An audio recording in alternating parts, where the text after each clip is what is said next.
옛날 히랍에 한 장님이 있었습니다. 그가 늘 옆 동네를 다닐 때면은 그 당시에 긴 굴을 지나야 했습니다. 그들이 로마 시대 길이 발달되었기 때문에 그 당시에도 때로 굴이 있었습니다. 근데 장님이니까 늘 그 길을 익숙하게 다녔기 때문에 낮이나 밤이나 그는 다니는데 불편이 없었습니다. 그런데 그 장님은 이상하게도 밤이 되면 그 터널을 지날 때에, 굴을 지날 때에 꼭 등불을 들고 다녔습니다. 자신은 지나는데 감각으로 다니기 때문에 아무런 지장이 없었지만은 그 깜깜한 굴 안에서 눈뜬 사람들이 자기에게 부딪히지 않도록 하기 위해서 지혜를 짜냈던 것입니다. 그래서 그날 밤도 밤이 되자 등불을 들고, 이 소경이 지팽이를 한 손에 들고 한 손에 등불을 들고 그 굴을 지나가고 있었습니다. 한참 굴을 지나가는데 갑자기 뭐가 앞에서 딱 하고 부딪히는 거예요. 그러고 보니까 저쪽에서도 아이고 소리가 나고 이 장님도 그냥 이마가 불이 후끈후끈 납니다. 너무나도 화가 났습니다. 아니, 나한테 부딪히지 말라고 등불까지 들고 다니는데 그래 눈뜬 사람이 나한테 부딪히냐고 화를 냈더니 저쪽에서 있는 한 사람이 더듬더듬 하더니 장님을 만지고 등불을 만지더니, 아 여보시오, 자네가 들고 다니는 그 등불이 꺼진 지가 오래된 것 같소. 전혀 뜨겁지도 않소. 기름이 떨어진 줄 모르고 소경이니까 꺼진 등불을 들고 다녔던 것입니다. 내가 등을 들고 있지만 꺼진 줄 모르고 들고 다니니까 다른 사람이 부딪히는 거예요. 꺼진 것을 모르고 살아가니까 내 주위의 세상이 어두워지는 겁니다. 주님께서는 저와 여러분을 하루는 이렇게 말씀하셨습니다. 너희는 세상의 빛이다. 그러고서 동시에 말씀하시기를 사람이 등불을 켜서 말 아래 두지 아니하고 등경 위에 든다. 무슨 말씀인가 하니 우리가 이 세상의 빛이지만은 우리 스스로 하나님께서 허락하신 우리 마음의 빛을 세상 밝히 드러내고 비추고 나타내지 않으면 아무 소용이 없다고 주님은 말씀해 주셨습니다. 오늘 이 세상이 어두워져 간다고 다들 한탄합니다. 누가 이 세상을 밝힐 것입니까? 누가 우리의 가정을 밝히고 누가 우리 자녀들의 마음을 밝히고 누가 이 삐뚤어져가는 어그러져가는 이 세대를 밝힐 것입니까? 그 소명을 주님은 바로 저와 여러분에게 주셨습니다. 이미 구원받은 모든 하나님의 자녀들은 신분적으로 하나님의 빛입니다. 세상의 빛입니다. 그러나 문제는 우리가 이 마음에 허락하신 하나님의 빛을 과연 비추고 있는가? 내게 이미 빛이 다 꺼져 버렸는데도 꺼진 등불을 들고서 이 세상을 살아가지는 않는가? 오늘 사도 바울은 그래서 이 빛의 문제를 다루면서 우리가 어떻게 이 어두운 세대에서 하나님의 등불, 세상의 빛 노릇을 올바로 할 수 있겠는가? 몇 가지를 저와 여러분에게 가르쳐주고 계십니다. 어떻게 하면 우리가 세상의 빛이 되겠습니까? 먼저 사도 바울은 이렇게 얘기합니다. 우리가 이 세상의 빛이 되기 위해서는 구원을 이루어 가야 한다고 얘기합니다. 12절을 보십시오.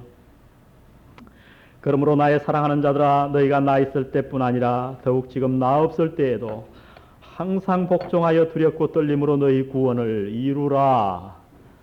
이 말씀 때문에 얼마나 많은 이단이 생겨났는지 몰라요. 이 말씀 때문에 얼마나 많은 사람들이 교회를 다니면서도 혼돈되어 있는지 몰라요.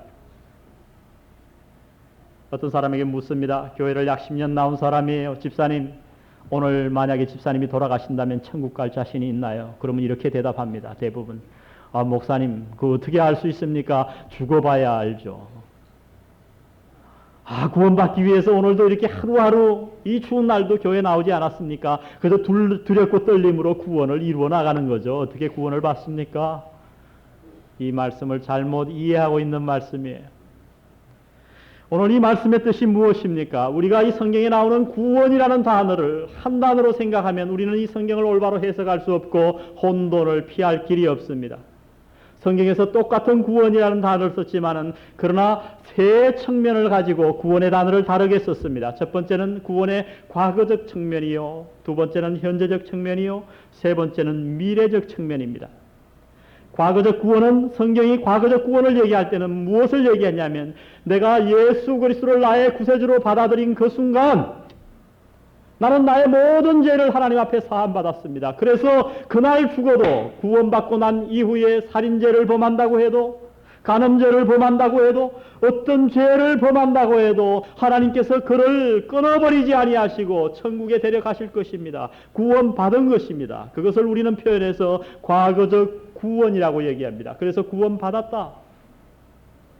미래적 구원은 언제 받습니까? 우리가 죽어서 이 땅을 떠날 때에 모두 과거적 구원을 얻은 사람은 자동적으로 천국에 갈 것입니다. 그의 행위에 상관없이. 그래서 복음이에요. 내 행위로 천국 간다면 이 땅에 천국 갈 사람이 누가 있겠어요?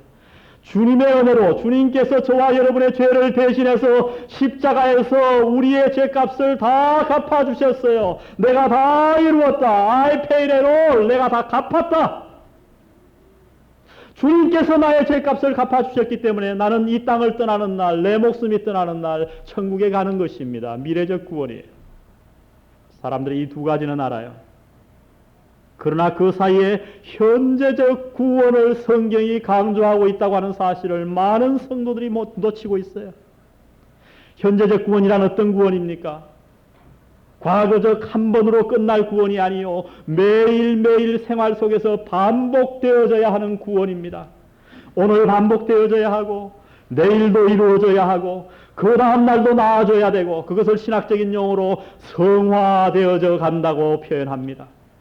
이것을 현재적 구원으로 성경은 얘기합니다. 그래서 사도 바울은 두렵고 떨림으로 너희의 구원을 이루라. 이 구원을 이루라고 하는 단어는 계속해서 매일매일 이루어 나가라고 말씀하시는 것입니다. 사랑하는 성도 여러분, 매일매일 시험에 빠지지 않는 것, 유혹에 빠지지 않는 것, 낙심하지 않는 것, 이 어두운 세상 가운데서 세상에 지지 않는 것, 죄 짓지 않는 것, 미워하지 않고 사랑하는 것, 매일매일 경건의 시간을 통해 성령님과 교제하는 것, 이 모든 것을 가르쳐서 성경은 현재적 구원이라 얘기하고, 사도 바울은 바로 우리가 이 세상에 어떻게 등불이 될 수 있는가, 이 현재적 구원을 삶 속에서 이루어 나가야 된다고 얘기합니다. 오늘 믿는 자들이 왜 가정에서 등불되지 못하는가? 왜 남편과 아내에게 빛을 비추지 못하는가? 왜 자녀를 올바른 빛으로 인도하지 못하는가? 왜 직장에서 믿는 자와 믿지 않는 자를 전혀 구별할 수 없는가? 이 사회가 왜 이리도 많은 신자들이 있음에도 불구하고 여전히 어두워져 가고 있는가? 그 이유는 하나입니다.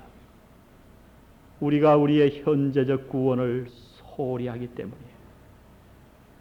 우리가 매일매일 우리의 구원을 이루어 가고 있지 않기 때문에 이 세상에 등불이 없다고 얘기하는 것입니다.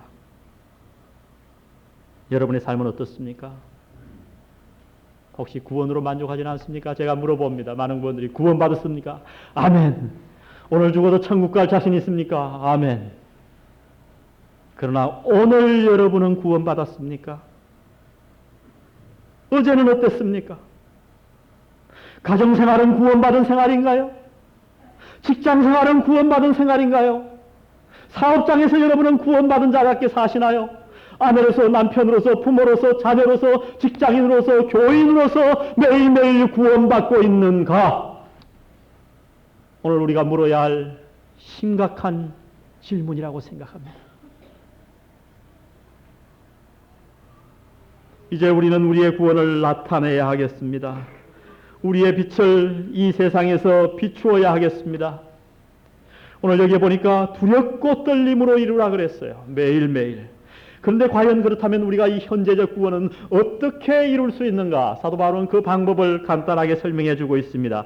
13절을 우리 다 같이 한번 한 목소리를 읽어보겠습니다. 시작.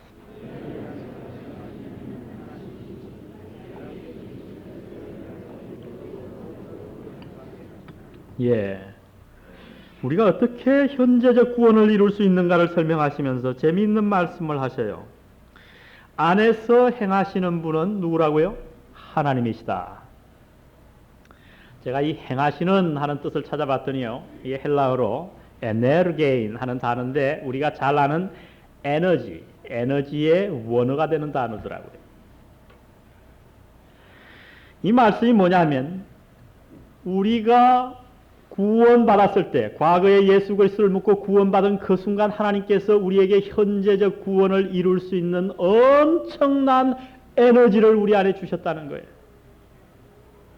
그러니까 이 구원을 누가 이루는가? 내가 이루는 것이 아니라는 겁니다. 내 힘으로는 현재적 구원이고 과거적 구원이고 이룰 길이 없어요. 많은 사람들이 착각하기를 과거적 구원, 신분적 구원은 믿음으로 받고 성화되는 것은, 현재적 구원은 내 힘으로 이룬다고 생각합니다. 아니에요. 잘못된 거예요.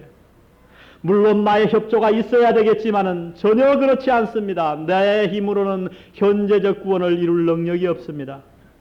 그것을 아신 주님께서 우리 안에 무한한 에너지를 주셨다는 겁니다. 여기에서 무협소설을 좋아하시는 분은 상상을 해보세요. 하나님이 구원받은 그 순간 우리 안에 엄청난 내공을 허락하신 겁니다. 에너지. 주님께서도 그 말씀을 하셨어요. 제자들을 떠나시며 이렇게 말씀하십니다. 내가 너희를 고와 같이 이 세상에 버려두지 아니하리라. 내가 가면 또 다른 보혜사를 내가 너희에게 보내리니. 그러니까 예수님도 누구라는 얘기예요? 보혜사라는 얘기예요. 또 다른 보혜사를. 왜 다를까요? 헬라어에는 이미 말씀드린 대로 다르다라는 단어에 두 가지가 있습니다. 저와 이 성가대원이 다른 거하고 손병호 선생님하고 다른 거하고 얼마나 다릅니까? 생긴 것부터 멋있게 생겼고 여긴 좀 반대잖아요. 하여튼 다릅니다. 그러나 저와 이 손병호 선생님 다른 거하고 저와 마이크하고 다른 건 다른 거예요. 종류가 다를 때에 다르다는 단어와 종류가 같을 때에 다르다는 단어를 다르게 분리해서 사용했다고요. 그런데 주님께서 말씀하신 내가 가서 또 다른 보혜사를 너희에게 보내리니 할 때는 종류가 같은 단어를 쓴 거예요. 삼위일체 하나님. 내가 떠나간다. 나도 보혜사였지만은 그러나 나와는 종류가 같은데 그러나 다른 또 다른 보혜사를 내가 너희에게 보내리라. 누구를 가르쳤죠? 성령 하나님을 가르쳤어요. 그리고서 하시는 말씀이 그가 너희에게 와서 너희 안에 처소를 삼아 너희와 함께 영원히 거할 것이라. 믿으십니까? 여러분은 느끼시지 못해도 우리가 예수 그리스도를 나의 구세주로 영접하는 그 순간 신학적으로 놀라운 일이 일어납니다. 성령의 내재하심. 이미 제가 수요일날 강의했습니다. 성령 하나님께서 왔다가 내가 불순종하면 떠나가는 것이 아니라 예수 그리스도를 믿은 그 순간 성령 하나님께서 잠시가 아닌 영원한 처소를 우리 안에 꾸미신다는 거예요. 그 이후 내가 불순종해도 죄를 범해도 살인을 범한다 한들 내 안을 떠나지 아니하시고 우리와 함께 영원히 계신다고 했습니다. 그래서 사도 바울은 얘기하기를 너희가 하나님의 성전인 것과 하나님의 성령이 너희 안에 거하시는 것을 알지 못하느냐고 말씀하십니다. 우리 안에 엄청난 에너지가 있어요. 현재적 구원을 이루고도 남을 만한 위대하신 이 천지를 창조하신 성령 하나님이 우리 안에 거하시는 거예요. 그런데 왜 우리가 세상에 실패합니까? 왜 현재적 구원을 이루지 못합니까? 이유는 하나예요. 그 성령 하나님 앞에 순종하지 않기 때문인 줄 믿습니다. 그래서 사도 바울은 12절에 이렇게 얘기합니다. 어떻게 구원을 이루는가? 그러므로 나의 사랑하는 자들아 너희가 나 있을 때뿐 아니라 더욱 지금 나 없을 때에도 항상 어떻게 하여? 복종하여 두렵고 떨림으로 너희 구원을 이루라. 우리가 성령 하나님 앞에 순종하기만 하면, 복종하기만 하면 우리는 현재적 구원을 이루고도 남을 줄 믿습니다. 매일매일 성령님은 우리 안에 어떤 소원을 주시는가? 얘야, 네가 세상을 따라 살면 안 된다. 그렇게 화내면 안 된다. 그렇게 돈을 밝히면 안 된다. 사업이 어렵더라도 믿음으로 하나님을 바라보고 살아라. 날마다 기쁘게 살아라. 세상 사람들은 울더라도 IMF 시대에 얼굴에 미소를 띠고 건강하게 하나님을 찬양하며 살아라. 주님은 그렇게 말씀하는 거예요. 우리가 그렇게 순종할 때에 현재적 구원을 이루는 거고 우리가 현재적 구원을 이룰 때에 이 세상의 빛이 될 수 있는 거예요. 왜 안 돼요? 이유는 하나예요. 그 성령님의 내재하시는 소원의 음성을 거절하는 겁니다. 듣지 않는 거예요. 순종하지 않는 거예요. 오늘 여기 앉으신 우리의 사랑하는 영한 성도들은 우리 안에 계신 성령 하나님의 음성에 순종하게 되기를 주의 이름으로 축원드립니다. 그렇게 하게 하면은 우리의 구원이 이루어질 것이며 비로소 우리는 이 세상의 등불이 될 겁니다. 여러분, 세상 환경이 잘 돌아가고 IMF가 아니에요. 사업이 다 잘 돼요. 그럴 때 싱글벙글. 그거 누가 못해요? 예수 안 믿는 사람도 그거 하는 거예요. 근데 왜 어려워요? 어려울 때 기뻐하는 거, 그게 어려운 거라고요. 그래야 빛이 돼요. 사업이 다 잘 돼서 신수가 흔해지고, 그럴 때 기뻐하면 세상 사람들이 뭐라 그러겠어요? 그건 누가 못하냐? 땅 짓고 헤엄치기지. 그러나 여러분, 이 어려운 시대, 사업이 어려워도 여러분이 하나님의 말씀에 순종하고 얼굴에 환한 광채가 나타날 때 가정에서 빛이 될 겁니다. 직장에서 빛이 될 줄 믿습니다. 우리가 어떻게 이 세상의 등불이 될 것인가? 우리의 구원을 이루어 나가야 합니다. 두 번째, 오늘 사도 바울은 14절에서 간단한 명령을 주십니다. 14절 다 같이 읽겠습니다. 시작. 어떻게 우리가 이 세상의 등불이 될 것인가? 모든 일을 원망과 시비가 없이 하라고 명령해 주십니다. 왜 그 많은 죄악 가운데서 해필이면 원망과 시비를 말씀하셨을까? 제가 성경을 읽으면서 발견한 것은 다름 아니에요. 여러분, 출애굽기 14장부터 17장, 민수기 14장부터 17장 양쪽 책을 보면요, 이스라엘 백성들이 하나님 앞에 불순종해서 다 멸망해 버렸어요. 그런데 그들이 광야에서 멸망한 이유 가운데 가장 큰 이유가 뭐냐 하면 다름이 아닌 원망이었어요. 그래서 고린도전서 10장 10절에 보면 저희와 같이 원망하다가 죽지 말라고 권면하고 있는 겁니다. 원망이 얼마나 나쁜 죄인가를 고린도전서 10장에서 사도 바울은 말씀해 주고 있습니다. 여러분, 원망은 뭡니까? 내적 불만이 밖으로 표출된 상태예요. 시비는 뭐냐? 밖으로 표출되진 않았지만 용왕과 같이 여기에서 이글이글 거리고 있는 거예요. 솔직하게 여러분 마음을 이 시간 한번 잘 들여다보세요. 이 세상에 살고 있는 사람들 얼마나 많은 원망을 가슴에 쌓으며 살아가고 있는지 모릅니다. 상담을 해보면요, 부모에 대한 원망, 배우자에 대한 원망, 자녀에 대한 원망, 부하 직원에 대한 원망, 상사에 대한 원망, 온갖 원망, 나중에는 하나님에 대한 원망이 그 가슴속 깊이 자리 잡고 있음을 발견하게 됩니다. 여러분 마음은 어떠십니까?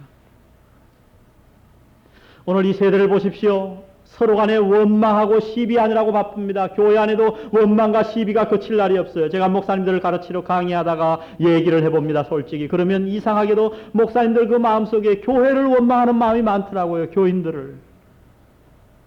장로님들을 원망하고 집사님들을 원망하고 또 교인들을 만나보면 목회자를 원망하는 교회들이 상당히 많이 있어요.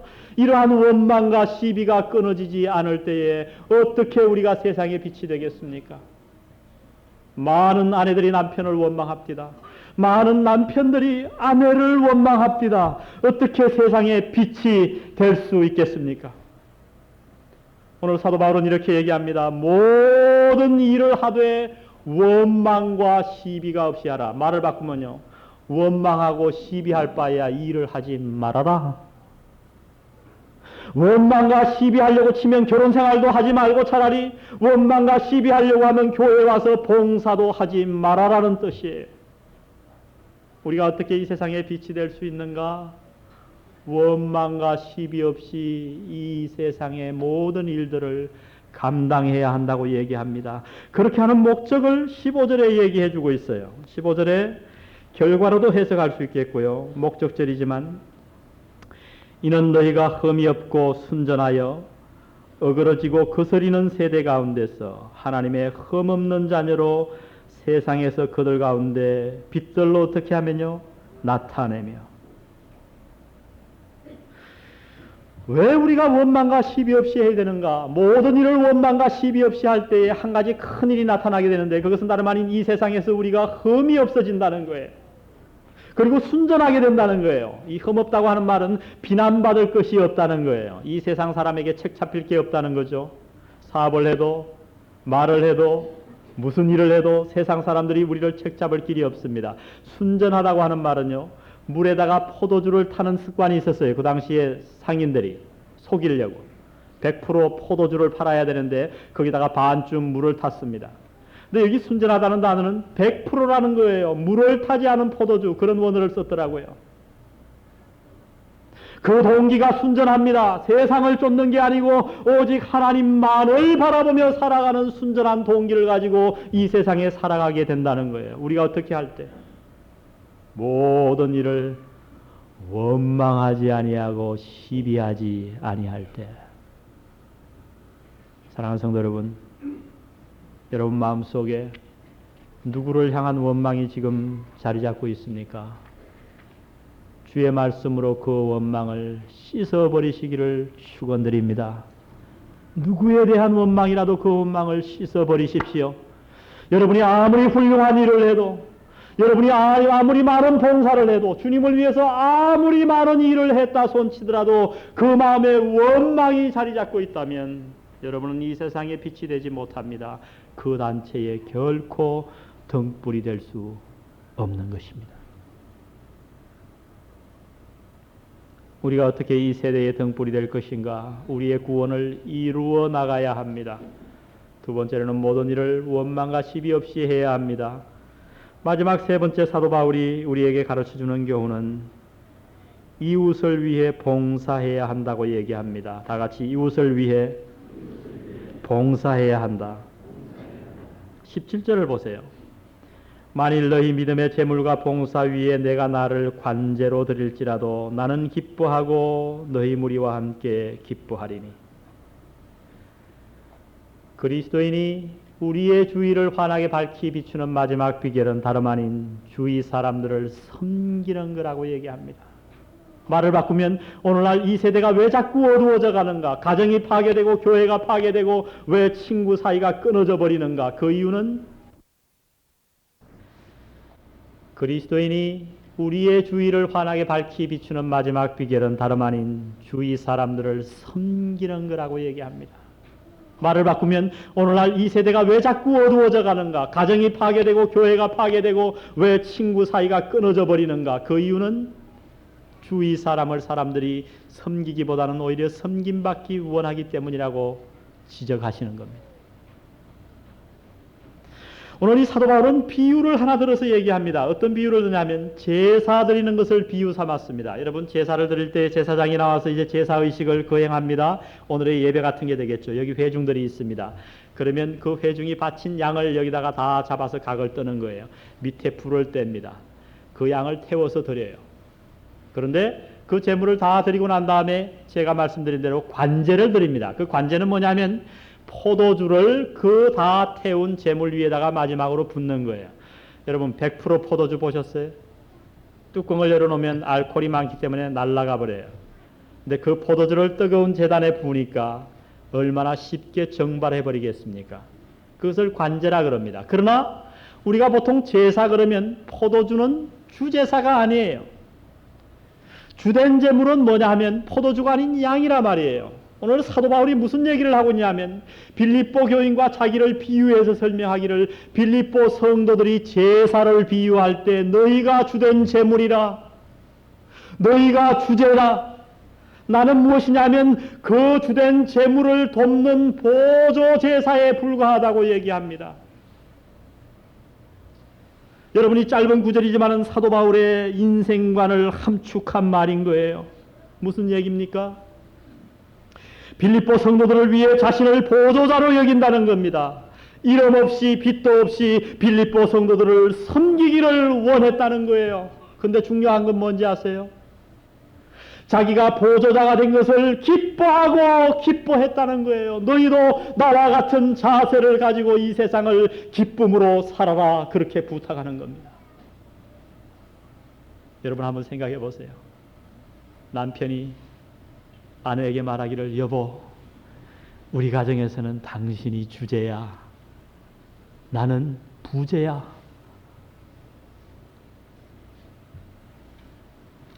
도저히 이해가 안 가는 눈초리시는데 남자분들이. 대부분 어떻습니까? 아, 가장이 나야 나는 머리고 당신은 시다야.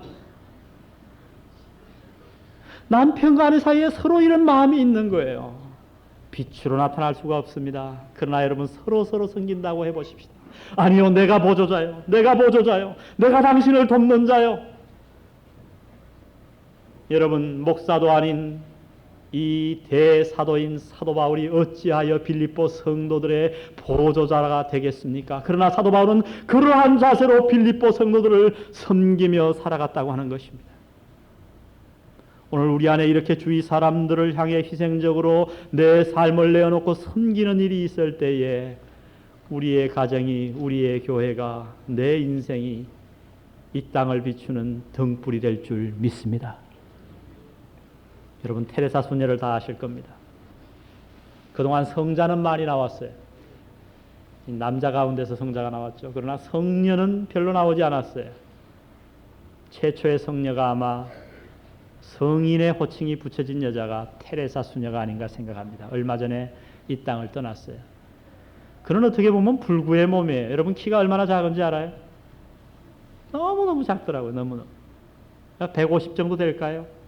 난쟁이 같은 키예요. 그러나 그는 성녀였습니다. 그가 하루는 미국 여행을 하다가 어떤 수녀의 부탁으로 병원을 방문하게 되었습니다. 거기에 가봤더니 한 여인이 자살 미수로 입원해 있었습니다. 자살하려고 했는데 실패했어요. 그래서 테레사 수녀에게 그를 소개해 줬습니다. 테레사 수녀가 그를 방문해서 당신 퇴원하면 또 죽을 겁니까? 예, 이번에는 1차는 실패했지만 2차는 꼭 성공할 겁니다. 결심이 대단한 걸 봤습니다. 그래서 테레사 수녀가 부탁하기를, 그렇다면 내가 한 가지 꼭 부탁이 있다고 들어주겠냐고 말씀해 보시라고. 어려운 건 아니고 당신이 퇴원해서 두 번째로 자살을, 아마 두 번째 하면 분명히 성공할 텐데 그 두 번째 자살을 시도하기 전에 한 달간만 나를 좀 도와달라고. 입원한 여자가 생각해 보니까 뭐 그 정도 이왕 죽을 목숨인데 한 달 못 도와주겠어요. 그래서 약속을 했습니다. 인도의 캘커타로 보따리를 싸들고 날라왔어요. 테레사 수녀가 하는 일을 여러분 아시죠? 가난한 사람들에게 빨래를 해주고 밥을 먹이고 돈이 넉넉한 것도 아닙니다. 상처난 사람의 고름을 친히 빨아서 다 없애주고 길거리의 거지들을 돌보는 일이었습니다. 이 자살을 마음먹은 여자가 한 달을 그 일을 하게 되었어요. 왜 자살하려고 했는가? 자신은 쓸모없는 인생인 줄 알았거든요. 인생이 너무 허무했거든요. 살 가치가 없어 보였어요. 그런데 그 한 달을 따라서, 테레사 수녀를 따라서 그들을 섬기는 가운데 그 여자의 마음에 놀라운 변화가 일어난 거예요. 더 갖지 못해서 허무했고 너무 억울해서 이 세상을 살 가치가 없다고 생각했던 그 여자가 가난한 사람을 도우면서 비로소 참 기쁨을 느끼기 시작한 거예요. 굉장히 보람이 있고 이상하게 마음이 기뻐지는 겁니다. 그 여자가 얼마간 테레사의 보조로 일을 했는가? 한 달이 아니라 테레사 수녀가 이 땅을 떠날 때까지 지금도 인도의 캘커타에서 훌륭한 테레사 수녀의 후계자가 되어서 봉사하고 있습니다. 테레사 수녀는 우리에게 이런 말을 남겼습니다. 마지막에 그는 부탁하기를, 여러분, 이웃을 조금 섬기면 불평과 원망이 생깁니다. 그러나 자기를 포기할 때까지 한번 섬겨 보십시오. 그러면 참다운 하나님이 주시는 기쁨을 경험하게 될 것입니다. 많은 사람들이 가정생활에서 조금 노력하다가 싸웁디다. 교회에서 조금 봉사하다가 원망합디다. 조금 좋은 일 하다가 시비가 끊이지 않습니다. 왜 그런지 아십니까? 조금 섬기기 때문에 그렇습니다.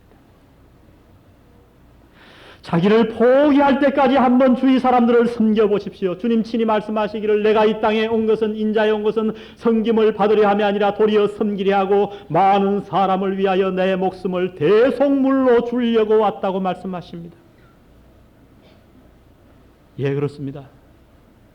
우리가 남에게 대접을 받을 때 인간적인 기쁨을 우리가 가질 수는 있을 것입니다. 그러나 하나님이 주시는 신적인 기쁨은 대접을 받을 때가 아니라 다른 사람을 섬길 때에, 그것도 잠시가 아니라 희생적인 사랑으로 섬길 때에, 내가 주제가 아닌 보조자가 되어서, 내가 포도주와 같이 관제가 되어서 내 몸이 다 없어진다 할지라도 나를 내어놓아서 주님을 섬기고 다른 사람을 섬길 때에 우리 마음의 신적인 기쁨이 넘칠 줄 믿습니다. 오늘 우리의 세대는 이러한 자를 찾고 있습니다. IMF 시대가 되었습니다. 날도 추워졌어요. 사업은 무너지고, 그러나 지금의 어려움은 아무것도 아니랍니다. 앞으로 다가올 어려움에 비하면 실업자가 더 많이 늘어날 것이고 물가는 더 많이 오를 것입니다. 그러나 여러분, 저는 개인적으로 걱정하지 않습니다. 6.25 사변도 견딘 우리 국민 아닙니까? 사회가 이렇게 흥분해져요. 많은 사람들이 자살을 빚습니다. 지난 주간에도 제가 신문을 펼치니까 가슴 아픈 사건이 거기 기록되어 있더라고요. 30대의 가장이 자기 가족 4명을 다 손으로 죽이고 자살했어요. 도둑이 늘어납니다. 강도가 늘어나고 이 사회가 흑암으로 달려가고 있습니다. 그러나 여러분, 밝은 대낮에 등불이 무슨 소용이 있겠습니까? 그러나 등불의 참 가치는 주위가 어두우면 어두울수록 그 가치가 나타날 줄 믿습니다. 깜깜한 흑암, 하나님은 오늘도 바로 당신의 작은 등불을 기다리고 계십니다. 이 사회가 어두워져 가면 어두워져 갈수록, 어려워져 가면 어려워져 갈수록, 우리의 가정이 깨어지면 깨어질수록 바로 그 장소에 작은 등불된 우리의 구원을 이루며 원망과 시비를 없이 하며 주위 사람들을 위해, 내 가족을 위해 나를 희생하는 아름다운 등불을 요구하는 겁니다. 오늘 이 하나님의 부름에 우리 모두 순종하는 영한 성도들 되시기를 주의 이름으로 축원드립니다. 기도하십시다. 우리 한 1, 2분간 오늘 들은 말씀을 위해 기도하기를 원합니다. 우리 다 같이 우리의 마음을 내놓고 기도드려십시다. 정말 나는 이 세대를 비추는 등불이 되고 있는가? 혹시 내 등불은 꺼지지 않았는가? 주님이 나를 빛으로 삼아주셨는데 이 빛을 비추지 못하고 세상 사람과 똑같이 흑암 속에서 헤매이고 있지는 않은가? 우리 주님 앞에 아뢰십시다.